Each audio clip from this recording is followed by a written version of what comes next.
Une nouvelle de Bruce Sterling, Manekineko.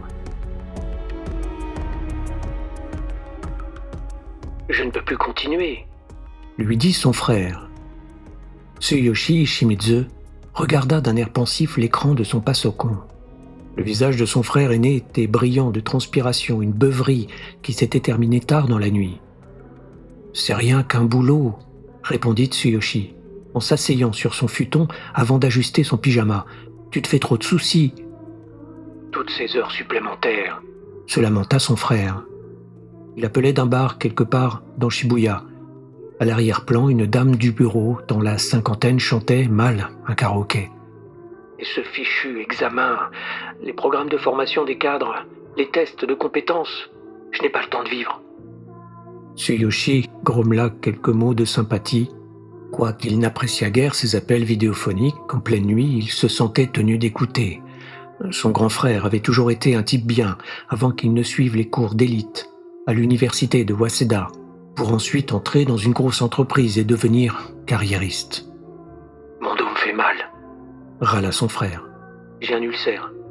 J'ai les cheveux qui grisonnent, et je sais qu'ils vont me virer. Tu as beau être loyal, les grosses compagnies, elles, la loyauté envers les employés, elles ne connaissent plus. Pas étonnant que je boive. »« Tu devrais te marier », proposa Tsuyoshi. « Je ne trouve pas la bonne. Les femmes ne me comprennent pas. » Il eut un frisson. « Tsuyoshi, je suis vraiment désespéré. La pression du marché, c'est ça qui m'écrase. Je manque d'air. Ma vie doit changer. Je songe à prononcer les vœux. Je suis sérieux. Je veux renoncer à tout ça, le monde moderne. » Tsuyoshi commença à s'inquiéter. « Tu as trop bu, c'est ça ?» Son frère se pencha vers l'écran. « Vivre dans un monastère, voilà ce qu'il me faut. C'est tellement calme. Tu récites les sutras, tu réfléchis sur ton existence. Il y a des règles à suivre et des récompenses qui ont du sens. C'est d'ailleurs ainsi que ça se passait dans les affaires au Japon, dans le bon vieux temps. » Tsuyoshi fit entendre un grognement sceptique. « La semaine dernière, lui avoua son frère, je suis allé dans un endroit spécial dans les montagnes, le mont Aso. Les moines là-bas, ils s'y connaissent sur les gens qui ont des problèmes, les gens qui sont usés par la vie moderne. Les moines te protègent du monde. Pas d'ordinateur, pas de téléphone, pas de fax, pas de courrier électronique, pas d'heures supplémentaires, pas de trajet quotidien, rien du tout.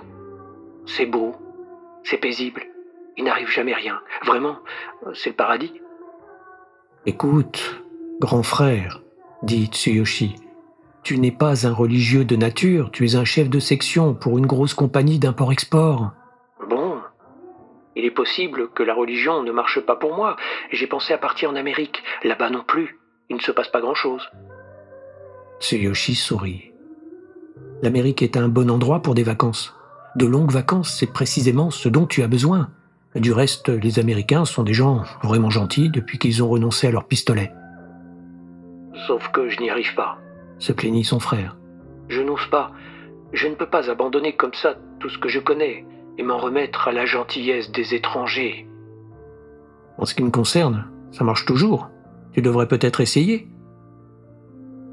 La femme de Tsuyoshi s'agita sur le futon, dérangée dans son sommeil.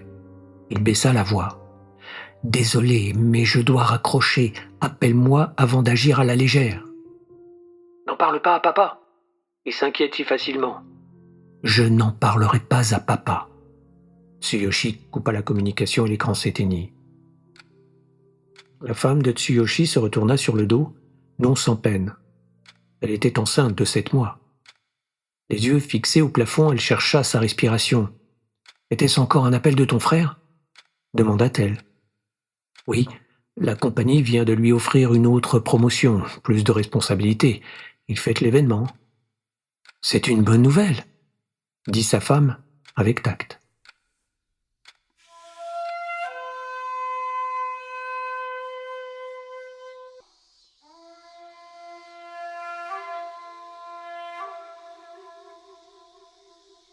Le lendemain matin, Tsuyoshi dormit jusqu'à une heure avancée. Travailleur indépendant, c'était lui qui se faisait son propre horaire.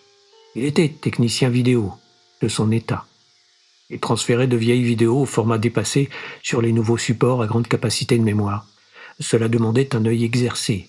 Le talent de Tsuyoshi était connu sur le réseau et il avait tout le temps du travail. À 10 heures, le facteur arriva. Tsuyoshi délaissa son petit déjeuner d'œufs crus et de soupe au miso et signa le reçu de livraison. Des bandes télé analogiques du XXe siècle dont la couche sensible s'écaillait. Il y avait aussi un panier de fraises fraîches expédiées de la veille et un bocal de pickles fait maison. Des pickles, s'enthousiasma sa femme. C'est fou ce que les gens sont gentils avec vous quand vous êtes enceinte. Tu as une idée de ce qui nous a envoyé ça? Sans doute quelqu'un sur le réseau. Génial. Tsuyoshi démarra son médiateur, nettoya ses têtes supraconductrices et examina les vieilles bandes. Des vidéos de famille datant des années 80, vraisemblablement la grand-mère de quelqu'un quand elle était enfant. Il y avait un tas d'endroits où la pellicule était écaillée et avait perdu sa polarité. Tsuyoshi se mit au travail avec son générateur de détails fractal, le stabilisateur d'images, les algorithmes entrecroisés. Quand il en avait terminé, les nouvelles copies numériques seraient beaucoup plus précises, plus nettes, et d'un meilleur fini que la bande d'origine. Tsuyoshi aimait son travail. Bien souvent, il tombait sur des bouts de bande qui présentaient un intérêt en tant qu'archive. Il faisait alors circuler les images sur le réseau. Pour des raisons très mystérieuses, cela intéressait les énormes bases de données avec leur légion de moteurs de recherche, d'indexeurs et de catalogues. Les machines du réseau ne payaient jamais pour les données, parce que les réseaux d'information étaient à but non lucratif. Mais elles étaient très polies et avaient une parfaite étiquette. Elles rendaient faveur pour faveur, et parce qu'elles avaient d'excellentes et d'immenses mémoires, elles n'oubliaient jamais une bonne action. Tsuyoshi et sa femme déjeunèrent d'un ramen accompagné d'un naruto, puis celle-ci partit faire les magasins. Un colis arriva, par service livraison d'outre-mer. De mignons vêtements de bébés expédiés de Darwin, en Australie. Ils étaient de la couleur préférée de sa femme, jaune soleil. Tsuyoshi finit de transférer la première bande sur un disque de cristal vierge. Il était temps de faire une pause. Il quitta l'appartement, prit l'ascenseur et sortit à la cafétéria du coin. Il demanda un double cappuccino mocha glacé et paya avec une carte client. Son Pokécon sonna. Il le tira de sa ceinture et répondit. « Prends-en un pour emporter. » « Ok », répondit Tsuyoshi avant de raccrocher. Il commanda un second café, y mit un couvercle et sortit.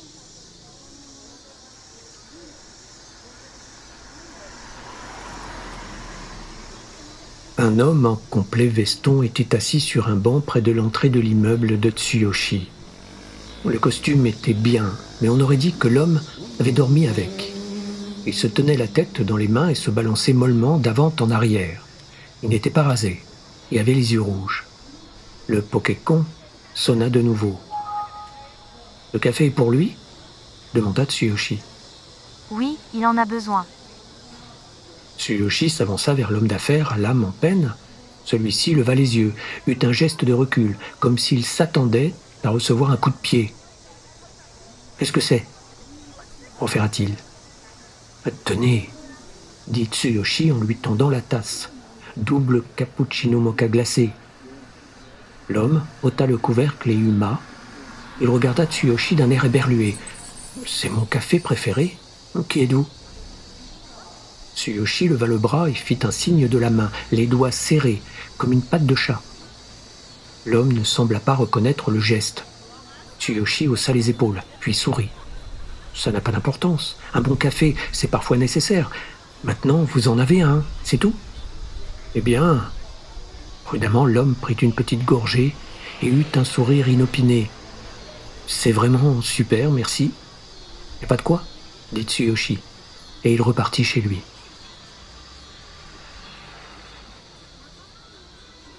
Sa femme arriva.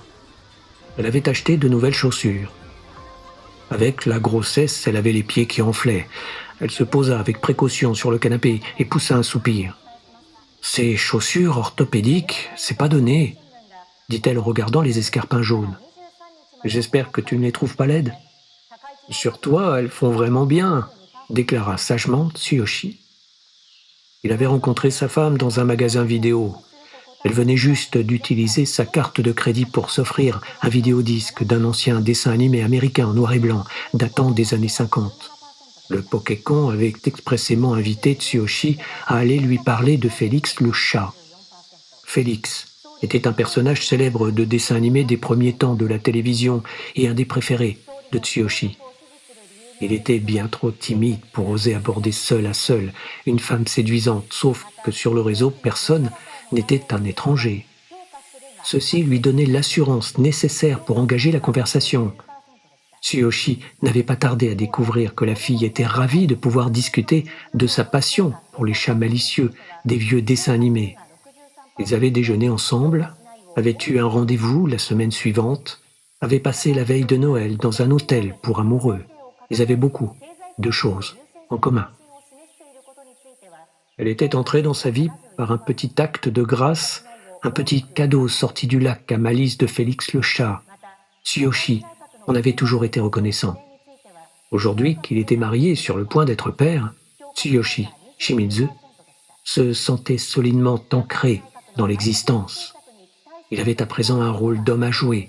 Il savait qui il était et il savait où il se situait. La vie était bonne pour lui.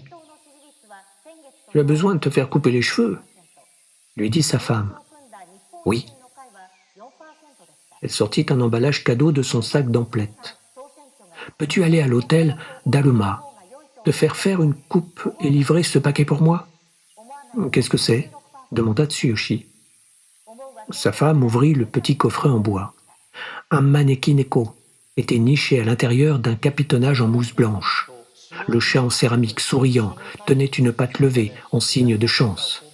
« Tu n'en es pas encore lassé ? Tu portes même des sous-vêtements, maneki-neko. »« C'est pas pour ma collection, c'est un cadeau pour quelqu'un à l'hôtel d'Aluma. »« Ah ?» Une étrangère m'a donné ce coffret au magasin de chaussures. Elle avait l'air d'une Américaine. Elle ne parlait pas japonais, mais elle avait des chaussures vraiment belles.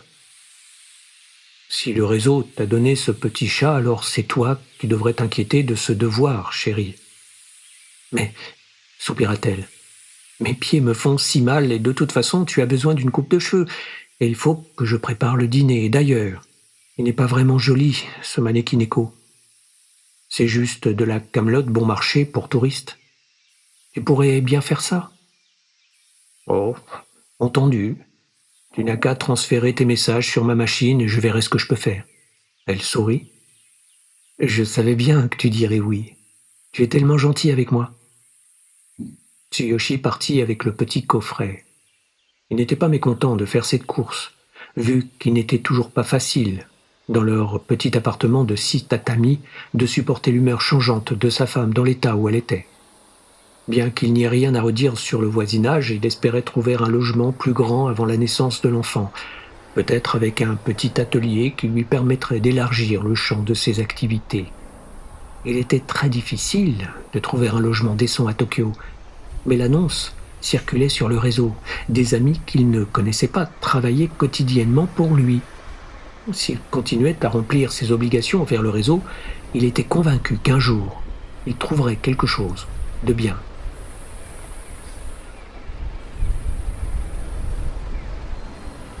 Tsuyoshi se rendit dans la salle de pachinko du quartier, où il gagna un demi-litre de bière et une carte de métro. Il but la bière, prit la carte et se glissa dans un compartiment. Il descendit à la station Ebise et afficha sur son Pokécon le guide urbain de Tokyo. Il passa devant des lieux qui portaient des noms comme Velouté de chocolat, Force et jeunesse, et la Trattoria Maitai, Panico d'Aladine. Il entra dans l'hôtel d'Aluma et alla au salon de coiffure qui s'appelait le Look Planet d'Aluma. « Puis-je vous aider ?» demanda le réceptionniste. « Voyons un rasage et une coupe d'entretien. Avez-vous un rendez-vous ?»« Désolé, non. » Tsuyoshi fit un geste de la main. La femme se lança à son tour dans une série de mouvements saccadés de ses doigts au message énigmatique. Tsuyoshi ne reconnut pas un seul de ses gestes. Elle ne faisait pas partie de sa section à lui sur le réseau. « Oh, ça ne fait rien, dit-elle avec amabilité. Je vais demander à Naoko de s'occuper de vous. Naoko s'appliquait à raser les fins cheveux qu'il avait sur le front lorsque son Pokécon sonna. Il répondit. Va aux toilettes des dames au 4e étage. Désolé, je ne peux pas faire ça. Ici, c'est Tsuyoshi Shimizu, pas Ai Shimizu. D'ailleurs, je suis en train de me faire couper les cheveux. Oh, je vois. Recalibrage. Achète une lotion capillaire. Elle raccrocha. Naoko termina. Elle avait fait du bon travail. Il était beaucoup mieux. Quand on travaillait chez soi, il fallait faire un effort particulier si l'on voulait maintenir les apparences. Le Pokécon sonna à nouveau. « Oui ?» dit Tsuyoshi. « Achète une lotion capillaire. Prends-la et sors. » Ok. Il raccrocha. « Naoko, avez-vous une lotion capillaire ?»« C'est bizarre que vous demandiez cela, » fit observer Naoko. « Presque plus personne n'en demande. Mais il se trouve que nous en avons en magasin. » Tsuyoshi acheta la lotion capillaire, puis sortit du salon de coiffure. Comme il ne se passait rien, il s'acheta un manga et attendit. Finalement, un étranger aux longs cheveux blonds, en short, chemise exotique et espadrille, s'approcha de lui. L'homme portait un sac d'appareil photo et un Pokécon à l'ancienne. Il avait dans les 60 ans et il était très grand. L'homme parla à son Pokécon en anglais. « Excusez-moi, » dit le Pokécon en traduisant les mots de l'homme en japonais. « Avez-vous un flacon de lotion capillaire ?»« Oui. » Tsuyoshi remit le flacon à l'étranger. « Tenez. »« Dieu merci, » dit l'homme par l'entremise de sa machine. « J'ai fait le tour des gens dans le hall, navré d'être en retard. »« Pas de problème, » le rassura Tsuyoshi. « C'est un beau Pokécon que vous avez là. »« Eh bien, je sais qu'il est vieux et démodé, mais j'ai l'intention d'en acheter un neuf ici à Tokyo. Je me suis laissé dire qu'on en trouve à l'appel au marché de l'électronique d'Akihabara. » « C'est exact. Quelle sorte de programme de traduction utilisez-vous ? Votre interprète a l'accent d'Osaka. »« Est-ce que ça fait bizarre ? » demanda le touriste avec inquiétude. « Eh bien, je ne peux pas me plaindre, mais... » Tsuyoshi sourit. « Tenez, échangeons nos Meishi. Je peux vous fournir une copie d'un tout nouveau logiciel de traduction en libre circulation. » Ils pressèrent des touches et envoyèrent des copies de leurs cartes d'affaires à travers la liaison réseau. Examinant la copie qu'il venait d'avoir de la carte électronique de l'homme, Tsuyoshi vit qu'il s'appelait Zimmerman. M. Zimmerman était de Nouvelle-Zélande. Tsuyoshi activa un programme de transfert et son Pokécon commença à transférer un nouveau logiciel de traduction sur la machine de Zimmerman. Un Américain de forte taille en costume molletonné entra dans le hall du Dharma. L'homme portait des lunettes noires et il était visible qu'il transpirait dans la chaleur de l'été. Il avait l'air énorme, comme s'il faisait des haltères. Une japonaise entra à sa suite. Elle ne passait pas inaperçue avec sa tenue de soirée bleu sombre, ses lunettes noires et son attaché-caisse. Elle avait un air égaré. Le type qui l'escortait se tourna et fixa son attention sur les chasseurs chargés de valises. La femme marcha d'un pas vif jusqu'à la réception et, impatiente, se mit à dicter ses exigences à l'employé. « Je suis très partisan de la traduction par les machines, » dit Tsuyoshi au grand néo-zélandais. « Je crois vraiment que les ordinateurs aident les gens à établir entre eux des rapports plus humains. »« Ce n'est pas moi qui vous dirai le contraire, » exprima M. Zimmerman par l'intermédiaire de sa machine. « Je me rappelle la première fois où je suis venu dans votre pays, il y a de très nombreuses années. Je n'avais pas de traducteur portable. En fait, je n'avais rien qu'un lexique imprimé. Voilà que j'entre dans un bar et... » Zimmerman s'interrompit pour jeter un regard empressé sur son Pokécon. « Oh là là, j'ai un message à l'écran. Il faut que je monte à ma chambre tout de suite. »« En ce cas, je vous accompagne jusqu'à ce que le transfert soit terminé, » proposa Tsuyoshi. « C'est très aimable à vous. » Ils prirent l'ascenseur. Zimmerman appuya sur le bouton du 4e étage. « Bon, comme je disais, j'arrive dans ce bar de Roppongi tard dans la nuit parce que j'étais sur le décalage horaire et espérais trouver quelque chose à grignoter. »« Oui. Et cette femme, disons que cette femme traînait dans un bar de Lopangui tard dans la nuit, un bar pour étrangers. Elle n'avait pas grand-chose sur elle, et elle ne semblait pas d'une vertu farouche. Oui, je crois que je comprends. Enfin, ce menu qu'ils m'ont donné, c'était tout en kanji ou katakana ou romanji. Je ne sais pas comment ils appellent ça. Alors j'ai sorti mon guide de conversation et je m'escrimais à déchiffrer ces foutus idéogrammes. Les portes de l'ascenseur s'écartèrent et ils sortirent dans le couloir moquetté du 4e étage de l'hôtel. Donc j'ai ouvert le menu et j'ai indiqué du doigt un plat et j'ai dit à cette fille... Zimmermann s'arrêta brusquement, au milieu de sa phrase, et regarda son écran. « Oh mon Dieu, il se passe quelque chose. Un instant. » Zimmermann examina avec soin les instructions de son Pokécon. Puis il tira le flacon de lotion capillaire de la grande poche de son short et défit le bouchon. Debout sur la pointe des pieds, s'étirant sur toute sa hauteur, il versa avec précaution le contenu du flacon à travers les volets en fer d'une grille de ventilation encastrée en haut du mur. Zimmermann revissa le bouchon avec soin et glissa le flacon vide dans sa poche. Puis il consulta à nouveau son Pokécon. Il fronça les sourcils et secoua l'appareil. L'écran s'était figé. Apparemment, le nouveau programme de traduction de Tsuyoshi avait surchargé le vieux système d'exploitation de Zimmermann. Son Pokécon s'était craché. Zimmermann laissa échapper quelques mots de frustration. Puis il sortit et écarta les mains comme pour s'excuser. Baissant la tête, il entra alors dans sa chambre et ferma la porte. La japonaise et le gros costaud américain qui l'accompagnait arrivèrent dans le couloir. L'homme adressa un regard noir à Tsuyoshi. La femme ouvrit la porte avec une carte. Ses mains tremblaient. Le Pokécon de Tsuyoshi sonna. « Quitte le couloir. Descends. Prends l'ascenseur avec le groom. Laisse-le partir. » Tsuyoshi suivit les instructions. Le groom était juste en train de pénétrer dans l'ascenseur avec un chariot rempli des bagages de la femme. Tsuyoshi entra à sa suite, se glissant derrière le chariot, roulant en métal. « Quel étage, monsieur ?» demanda le groom. « 8e, improvisa Tsuyoshi. Le chasseur se tourna et pressa les boutons. Il garda les yeux fixés devant lui, ses mains gantées, jointes.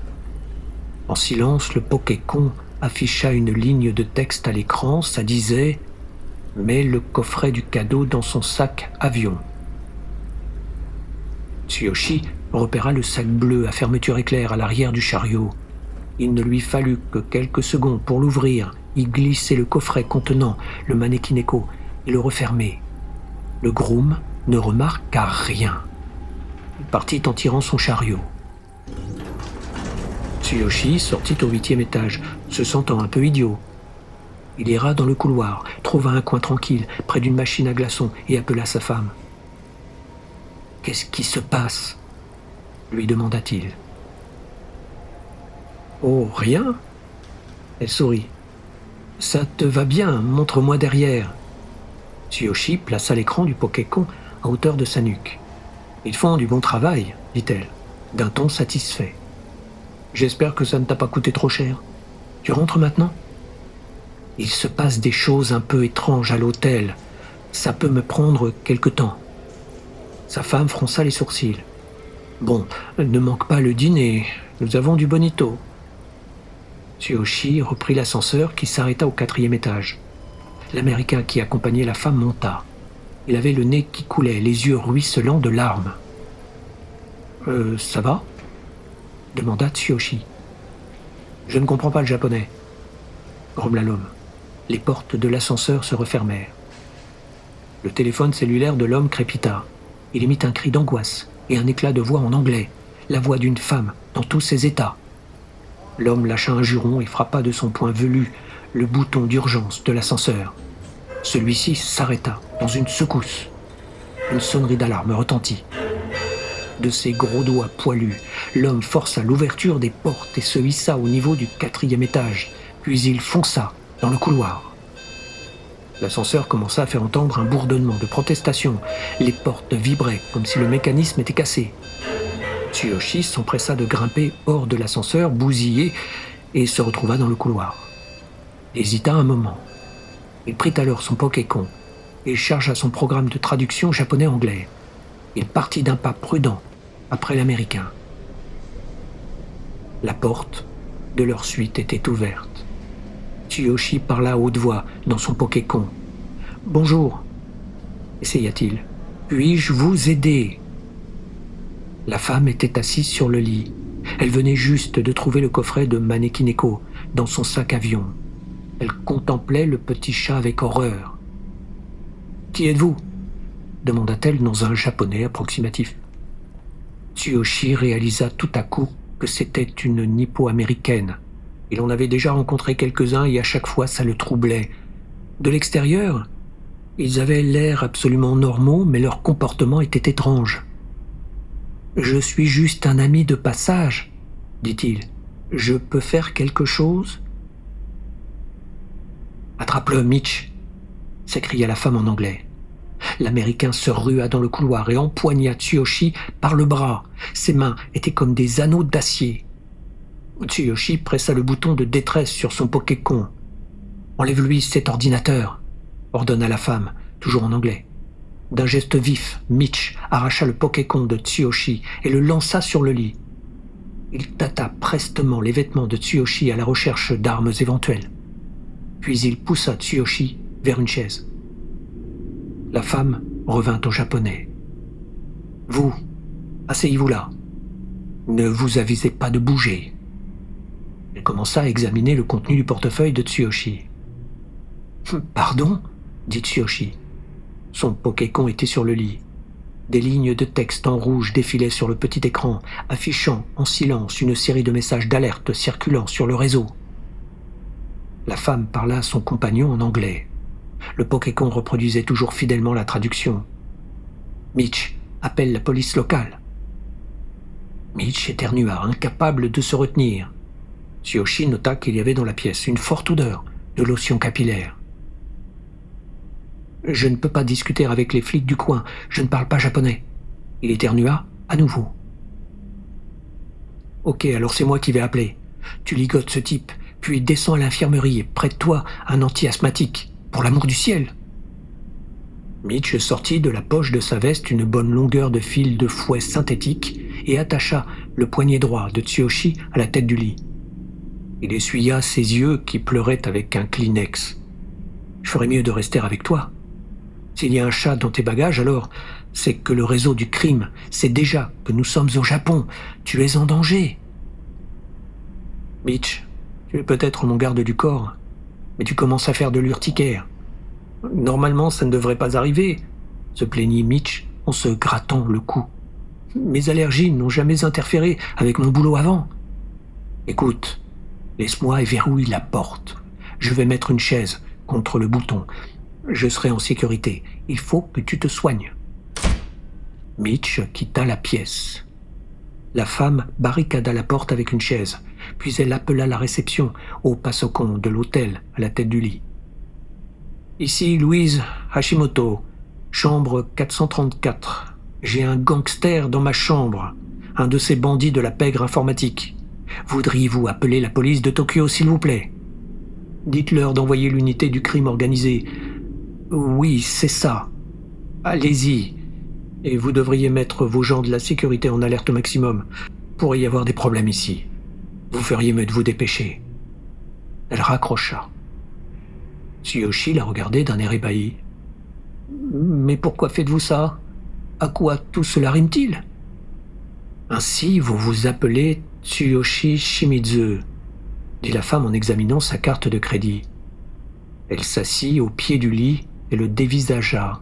« Vous êtes une espèce de yakuza, hein? Mais je crois que vous faites une grosse erreur. » Louise se renfrogna. « Écoutez, monsieur Shimizu, je ne suis pas une touriste yankee comme vous semblez le penser. Mon nom est Louise Hashimoto et je suis procureur fédéral adjoint de Providence, Rhode Island, États-Unis. » Elle lui montra sa plaque d'identité magnétique avec un cachet officiel en lettres dorées. « C'est sympathique de rencontrer quelqu'un du gouvernement américain, » dit Tsuyoshi en s'inclinant légèrement sur sa chaise. « Je vous serrerai bien la main, mais la mienne est attachée au lit. » « Vous pouvez arrêter de jouer les innocents maintenant. Je vous ai repéré tout à l'heure dans le couloir et dans le hall aussi quand vous épiez. Comment avez-vous su que mon garde du corps était particulièrement allergique à la lotion capillaire? Vous avez dû consulter son dossier médical? Qui, moi? Mais jamais de la vie. Depuis que je vous ai repéré, vous les gens du réseau, j'ai découvert tout un monde. La plus grosse association de malfaiteurs que j'ai jamais vue. À commencer par ce pirate de Providence que j'ai coincé. Il avait un immense serveur et toute une flopée d'intelligence artificielle comme moteur de recherche. Nous l'avons arrêté.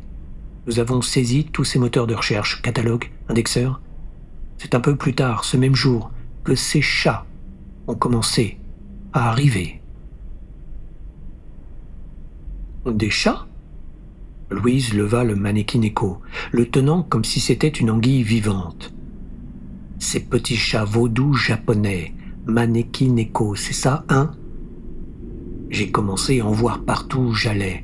Je trouve un chat en porcelaine dans mon sac à main, 3 autres au bureau. Tout à coup, on commence à en voir dans toutes les vitrines des antiquaires de Providence. La radio de ma voiture qui se met à émettre des miaulements. Vous avez brisé une partie du réseau? S'exclama Tsuyoshi d'un ton scandalisé. Vous avez pris des machines chez quelqu'un, mais c'est terrible. Comment avez-vous pu faire une chose aussi inhumaine? Vous avez un sacré culot de vous plaindre. Et ma machine alors? Louise brandit son gros Pokécon américain à l'aspect pitoyable. Je n'avais pas plus tôt débarqué de l'avion à Narita que mon SN était pris d'assaut. Des milliers et des milliers de messages électroniques, rien que des images de chats, tactiques, d'obstruction. Je ne peux même pas communiquer avec mon service, mon SN est inutilisable. C'est quoi un SN? C'est un SN, mon secrétaire numérique, fabriqué à Silicon Valley. Eh bien, avec un nom si ridicule, pas étonnant que nos Pokécons ne veuillent pas lui parler. Louise fronça les sourcils d'un air vexé. C'est ça, gros malin, plaisantez. Vous êtes impliqué dans un attentat informatique contre un fonctionnaire civil du gouvernement des États-Unis. Vous allez comprendre.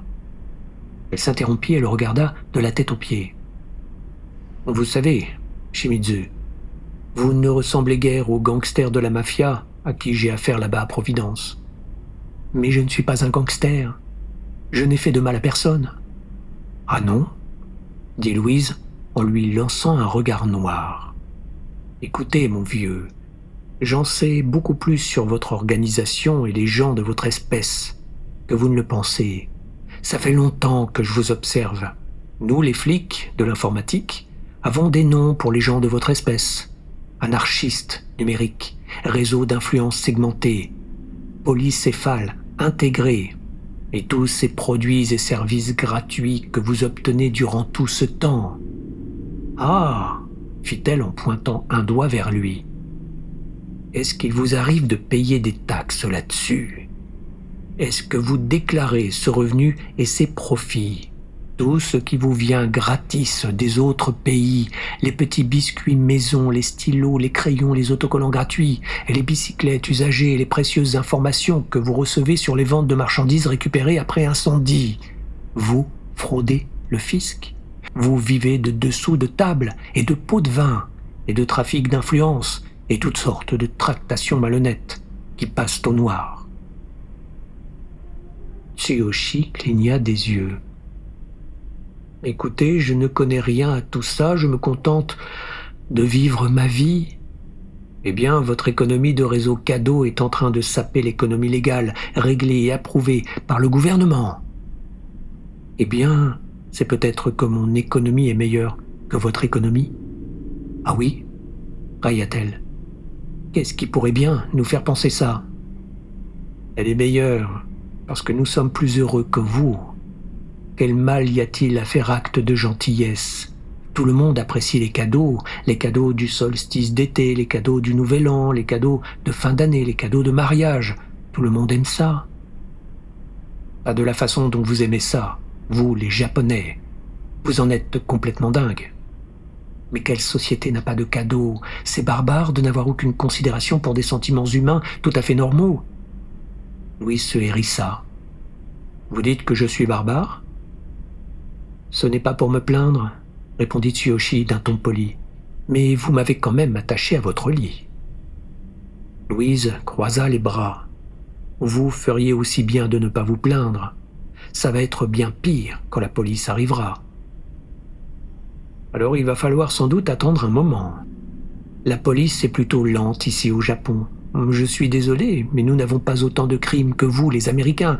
Aussi, nos policiers ne sont pas très alertes. Le passe-au-con au chevet du lit se mit à sonner. Louise répondit.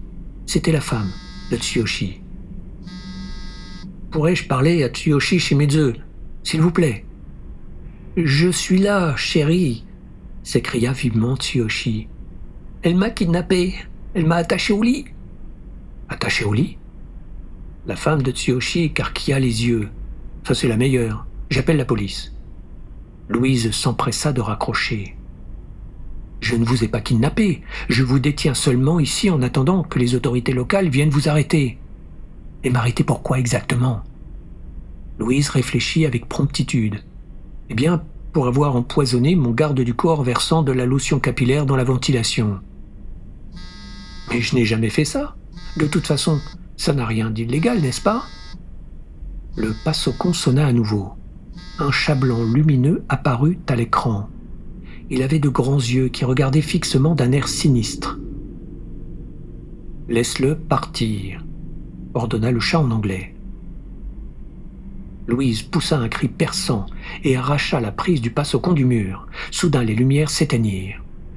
« Attaque contre les infrastructures !» brailla Louise, et elle roula aussitôt sous le lit. L'obscurité et le silence envahirent la pièce. Le climatiseur s'était arrêté. « Je crois que vous pouvez sortir », suggéra enfin Tsuyoshi d'une voix qui retentit dans le silence.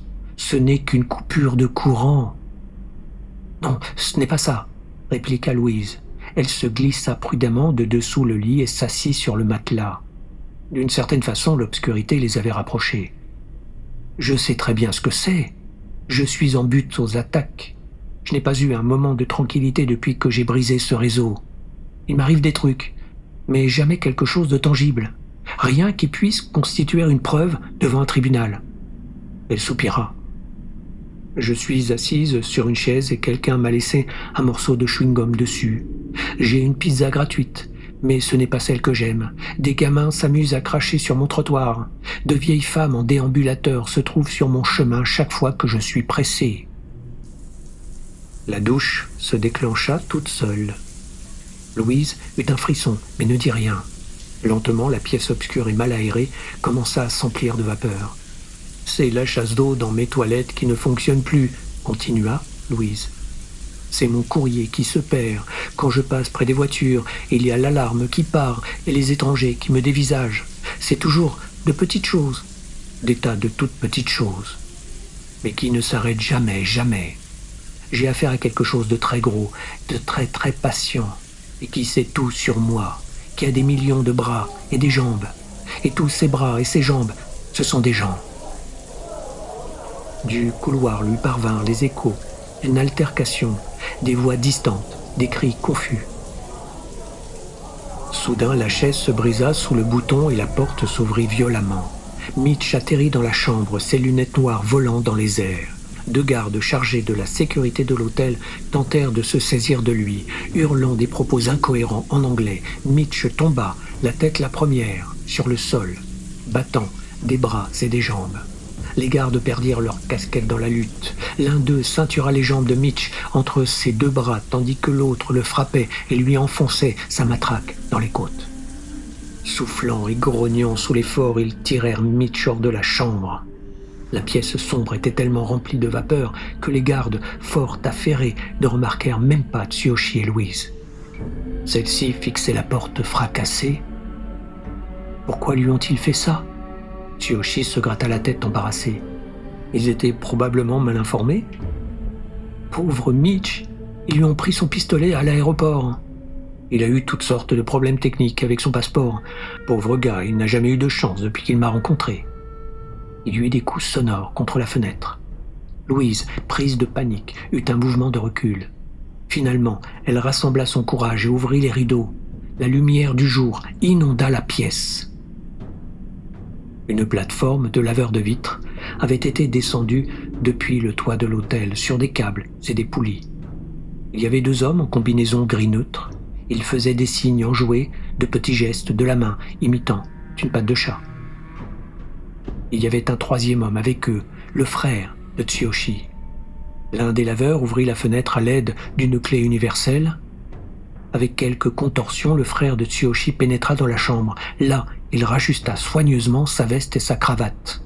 « C'est mon frère » dit Tsuyoshi. « Et que faites-vous ici » demanda Louise. « Ils font toujours appel aux proches quand il y a une prise d'otage » dit le frère de Tsuyoshi. « La police m'a amené en hélicoptère et m'a laissé sur le toit. » Son regard s'attarda sur Louise.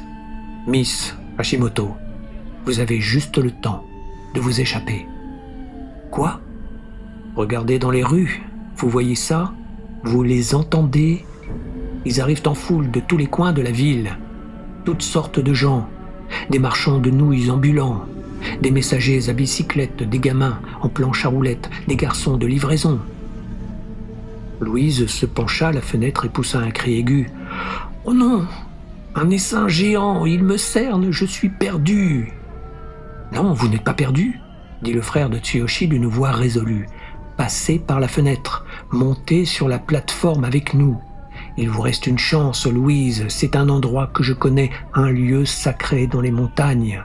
Pas d'ordinateur, pas de téléphone, rien. » Il fit une pause avant de poursuivre. « C'est un sanctuaire pour des gens comme nous, et je connais le chemin. » Elle agrippa la manche de sa veste. « Puis-je vous faire confiance ? » « Regardez-moi dans les yeux, » lui dit-il. « Vous ne voyez donc pas ? Bien sûr que vous pouvez me faire confiance. Nous avons tout en commun. » Louise franchit la fenêtre. Elle se cramponnait à son bras dans le vent qui faisait voler ses cheveux. La plateforme s'éleva aussitôt dans un grincement pour disparaître rapidement. Tsuyoshi se leva de sa chaise. Quand il s'étira après la corde qui retenait son poignet, il pouvait tout juste atteindre son Pokécon du bout des doigts. Il le tira à lui et le cala contre sa poitrine. Puis il se rassit et attendit patiemment que quelqu'un vienne le libérer.